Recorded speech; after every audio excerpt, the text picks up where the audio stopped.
The courtroom was silent except for the scratch of pens and the software of cameras capturing every movement. It wasn't just any hearing, it was being broadcast live, with millions tuned in across the country. People expected legal jargon, maybe tense exchanges, but no one expected what would unfold.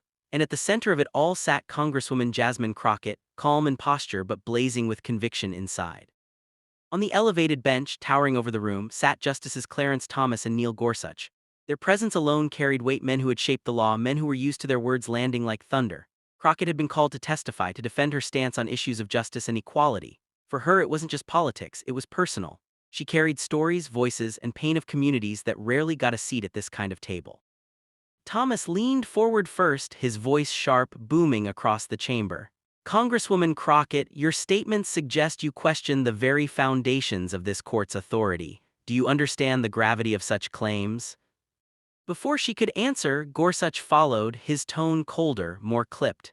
And do you truly believe you, with your limited tenure, have the authority to stand here and lecture this court on constitutional principles? Where exactly does that experience come from?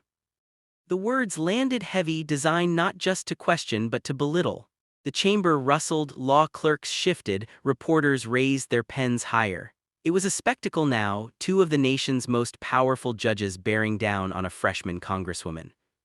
But Jasmine Crockett did not break. She sat taller in her chair, folded her hands slowly, and let the silence stretch. Her heart pounded, yes, but she met their gaze without flinching. And then she spoke, not loudly but with a steady, unwavering force. Justice Thomas, Justice Gorsuch, she began, her voice calm but resonant. I do not stand here to lecture this court, I stand here to remind it, because while you sit on high benches cloaked in tradition and authority, I sit with the people who live under the weight of your decisions. When you rule, it is not theory to them, it is survival. And I will not apologize for bringing their voices into this room. A ripple spread through the gallery, even the cameras seemed to lean in closer. Thomas frowned, preparing to respond, but Jasmine pressed on. You ask me about experience, let me tell you about experience. My experience is mothers begging for justice when their children are gone. My experience is young men being thrown into cells for crimes they didn't commit. My experience is communities that have cried out for generations only to be told to wait their turn. That is my experience. And it is every bit as real, every bit as constitutional as any theory written on parchment. For a moment, the chamber was still. Gorsuch's jaw tightened, Thomas's eyes narrowed. They weren't used to being spoken to this way, so they did what they often did when challenged, they raised their voices. This is not a rally, Congresswoman, Thomas thundered. This is a court of law, Gorsuch snapped. Their voices clashed, reverberating off the marble walls. Reporters scribbled furiously, some mouths open in shock at the sight of two Supreme Court justices raising their voices at a sitting member of Congress on live television. And yet, Jasmine Crockett did not yell back, she did not cower either, she simply waited. And when the echoes of their shouts died down, she spoke again softly, firmly, with the clarity of truth. And this, she said, her voice slicing through the silence, is the voice of the people you serve. You may not like the sound of it, you may not want to hear it, but it will not be silenced.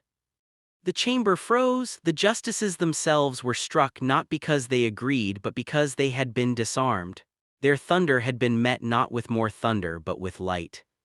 The broadcast captured it all, the power, the confrontation, and the silence that followed. Across the country, people watching from living rooms and phones sat stunned. For many, it was the first time they'd seen someone stand so boldly before the robes of the highest court, not to bow, not to beg, but to remind them of the humanity behind every ruling. By the end of the hearing, the judges tried to move on, returning to legal questions and formalities, but the energy in the room had shifted. Clarence Thomas looked unsettled, Neil Gorsuch unusually quiet. Jasmine Crockett had not only survived their attempt to intimidate her, she had turned it into a moment of truth. That night, clips of the exchange spread like wildfire. Headlines read, Crockett stands tall against justices and unshaken voice of the people silences the court. Social media lit up with her words, this is the voice of the people you serve. And in homes across the nation, people who had long felt invisible suddenly felt seen. Because Jasmine had carried their stories into the highest chambers of power and spoken them aloud, even when yelled at, even when doubted. In the end, the story wasn't about Clarence Thomas or Neil Gorsuch raising their voices. It was about Jasmine Crockett refusing to lower hers. Her calm in the storm reminded the world that authority doesn't always come from robes or benches. It comes from truth, lived experience, and the courage to speak it, no matter who tries to silence you.